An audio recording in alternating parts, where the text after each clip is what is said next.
College ছাত্র এনাম খান এখনো সেই স্বাভাবিক জীবনে ফিরে আসতে পারেনি। আমার পাশে যিনি রয়েছেন সেই কলেজ ছাত্র এনাম খান। আপনারা জানেন যে কোঠা সংস্কার আন্দোলনে সেই এনাম খান আসলে চাঁদপুরে গুরুতর আহত হয়েছেন। এমনকি আহত হওয়ার পর তাকে আশঙ্কাজনক অবস্থায় চাঁদপুর সরকারি জেনারেল হাসপাতালে নিয়ে আসার পর সেখান থেকে ঢাকা মেডিকেল হাসপাতালে রেফার করা হয়েছে। আপনারা দেখতে পাচ্ছেন সুপ্রিয় দর্শক মণ্ডলী, এই যে তার মাথায় সিটি স্ক্যান করা হয়েছে, তার মাথায় প্রায় 24টির মতো সেলাই করা হয়েছে। আমরা জানবো আসলে সেই দিন কি ঘটেছিল। আমি একটু জানতে চাচ্ছি তোমার কাছে যে তুমি কোন কলেজে পড়ো, কিসে পড়ো, আর ওই দিন কি ঘটনা ঘটেছিল সেটা একটু বলো। আমি মোহাম্মদ এনাম খান। আমি ফরকাবাদ ডিগ্রি কলেজে পড়ি, ইন্টার ফার্স্ট ইয়ারে। আগস্টের 4 তারিখ আমি চাঁদপুর বাস স্টেশন বৈষম্য ছাত্র আন্দোলনে যোগ দিই। ওই যোগ দেওয়ার পরে মাদ্রাসা রোডের এদিক থেকে একটা হামলা পড়ে আমাদের উপর। পরে দৌড় দেওয়ার সময় আমরা যখন বাইরে যাওয়ার সময় আমাদেরকে পিছের থেকে বাড়ি চলে বাড়ি বুড়ি লাগছে।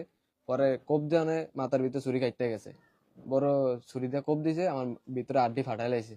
আড্ডি ফাটার কারণে আমি নগদ অজ্ঞান হয়ে গেছি। তো আমার ছাত্র ভাইরা যারা আছিল এরা দরাদরি করে আইনা আমার হাসপাতাল ভর্তি করাইছে। আচ্ছা, তারপরে কোন হাসপাতাল থেকে কোথায়, চাঁদপুর সরকারি জেনারেল হাসপাতাল থেকে জি। কোথায় গেছে? তারপরে 3 দিন সদরে রাখার পরে আমাদেরকে ঢাকা মেডিকেল কলেজ হাসপাতাল রেফার করা হয়েছে। ওইখানে যাওয়ার পরে নগদই মাথার অবস্থা ভালো ছিল না, তাৎক্ষণিকই আমাদেরকে অপারেশন করার কথা বলছে। আমরা রাত্রেই অপারেশন করা হয়েছে। তারপরে 7 দিন থাকার পরে ওষুধ লেখার পরে বলছে যে এখন যান, আবার আসতে হবে আগামী মাসের 8 তারিখে। তারপর এই 8 তারিখে গেছি আর এখন পুরোপুরি কইছে যে ওষুধ চালাইতে হবে কন্টিনিউ 1 বছর সময় লাগবে। তবে আই দেবো কয়দিন পর পর আইটা চেক করে যাইতে হবে। মাথার অনেক সমস্যা আছে, সুস্থ হইতে অনেক সময় লাগবে, 1 বছরের মতো সময় লাগবে। আর্থিক সহযোগিতা কে করেছে তোমার এই যে? আর্থিক সহযোগিতা আমাদেরকে মানিক ভাই করছে, তিনি কেউ জেলা বিএনপির সভাপতি? জেলা বিএনপি সভাপতি। তিনি আর্থিক সহযোগিতা করেছে। আর্থিক সহযোগিতা করছে, তারপরে ছাত্র ভাইরাও কিছু করছে, এই জামাত শিবির ওনারা কিছু করছে। এখন তোমার সার্বিক পরিস্থিতি কি কি রকম? এখন এখন এখন অসুস্থ? এখনো অসুস্থ, এখনো পুরোপুরি সুস্থ না। মাথা খুব যন্ত্রণা হয়। আপনার এই মাথার কারণে ঠিক করে হাঁটতে পারি না, মাঝে মধ্যে মানে খাওয়া দাওয়া করতে পারি না, মাথা আগ করতে পারি না। মানে আমার মাথার কারণে যে আড্ডুগুলা যে আমি আগ করতে পারি না, বেশি আগ করতে পারি না। তো তুমি ওই দিন 4 তারিখে কয়টার সময় এখান থেকে গেছো? তোমার সাথে আর কারা বা কারা গিয়েছিল বা আমি কারা গিয়েছে? আমি এখান থেকে একলাই গেছি। তো আচ্ছা। এখানে আমি ফেসবুকে পোস্ট দেখছি যে আপনার যে আজকে 3টা বাজে আন্দোলনে সব করব, আন্দোলন হইব চাঁদপুরে। তো এখান থেকে আমি 2:30 বাজে বেরিয়ে গেছি। 3টা বাজে এদিকে ছিলাম, প্রায় 3:30 4টার দিকে আমাদেরকে হামলা করা হয়েছে। আচ্ছা, তো এখন তুমি এই যে তুমি যে এখনো সুস্থ হতে পারোনি, এখনো তো অসুস্থ, এখন জি। তুমি কি চাচ্ছ? সরকারের প্রতি কোনো দাবি আছে এখন কিনা, বা তোমাকে আর্থিকভাবে সহযোগিতা করেছে সরকারের পক্ষ থেকে? জি, আমার এখনো যদি আর্থিকভাবে কিছু সহযোগিতা করে তাহলে আমি আরো উন্নত মানের চিকিৎসা করতে পারবো, আমার লাইফটা আমি সুন্দর মতো গড়াইতে পারবো। আমার এখনো অনেক সমস্যা, মাথায় সমস্যার আর্থিক অবস্থা আমরা আর কি ডাক্তার বাড়ি যাইতে পারতাছি না, অনেকে আর্থিক ভাবে দুর্বল আমরা।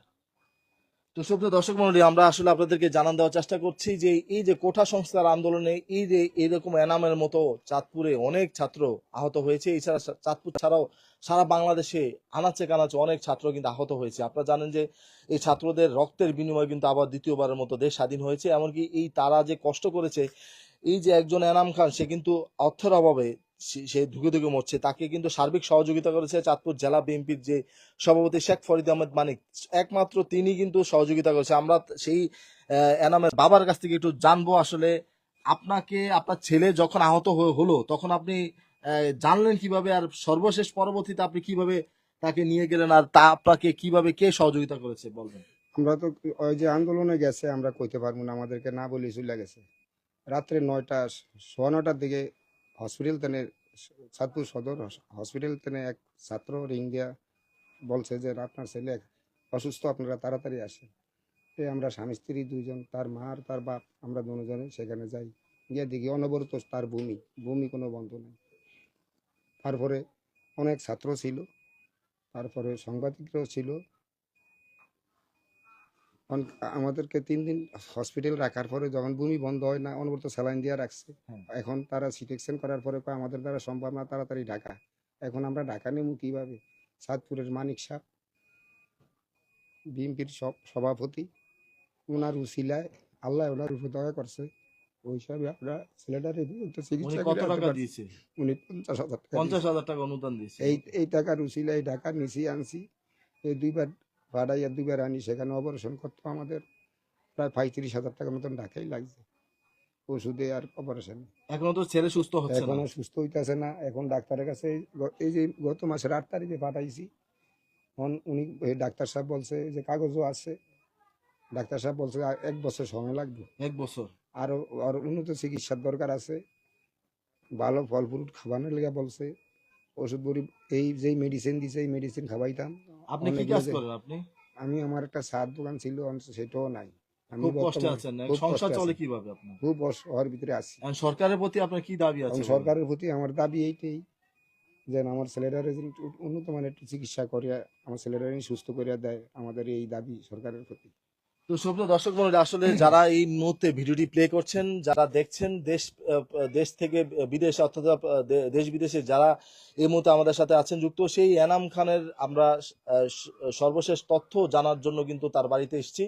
আমরা জানতে পেরেছি যে এনাম খান খুবই অসুস্থ, এখনো কিন্তু সে ধুকে ধুকে মরছে। তাকে সার্বিক সহযোগিতা একমাত্র একজন ব্যক্তি করেছে, শেখ ফরিদ আহমদ মানিক, তিনি চাঁদপুর জেলা বিএনপির সভাপতি।